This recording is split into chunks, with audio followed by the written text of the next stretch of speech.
গণসংযোগের কাজ, দাওয়াতি কাজ, নির্বাচনের কাজ করতে যায়।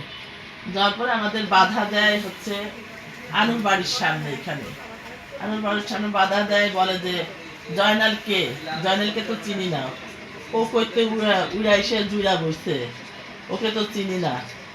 এরকম ধরনের অনেক ধরনের সালাউদ্দিনের রবিনের কথা বলে, ও তো এখানকার স্থানীয়। জয়নাল তো কয়দিন ছিল জানেন সে কি খন্দকার রোডে।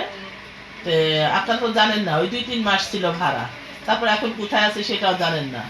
মানে ও নিজে নিজে একা একাই সব কিছু বলতেছে। বলার পরে আমরা তেমন একটা কিছু বললাম না। আমার উপরের দায়িত্ব শিলাপা কাউসার আপা, উনিও বলতেছিল যে না, ওনাকে চেনবেন না কেন, ওনাকে তো সবাই চেনে, উনি এইখানেই থাকে। তা আমি বললাম যে বাবা, আমরা যাকে ভোট দেবো সে তো এখানেই থাকে, উলট পালট কথা বলতেছেন কেন আপনারা? তখন বলার পরে উনি অনেক উত্তেজনা হয়ে গেল, রাগ হইল ওনার। হওয়ার পরে তারপরে আমি আমাদেরই মহানগরীর সেক্রেটারির বাড়ির সামনে যাই, দেলোয়ারের বাসায়, ওই পাশের বাসায়, দেলোয়ারের বাসায় গেলে পাশের বাসায় যাই।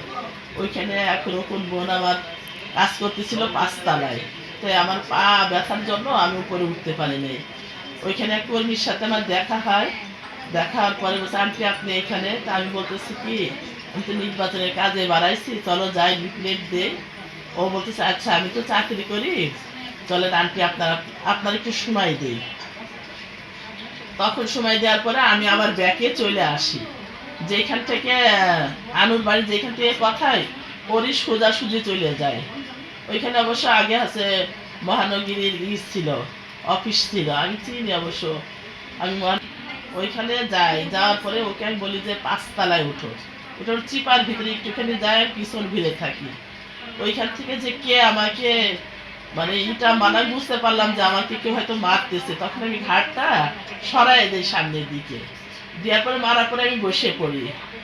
আর এমনি আমি খুব অসুস্থ থাকি, তো সবসময় জ্বর ছিল রাত্রে, ঠান্ডা জ্বর। আমি বসে পড়ি, বসার পর চোখ খুলে আমি আর মানে ওনাকে আমি আর দেখতে পারি না যে কে আমাকে মারলো।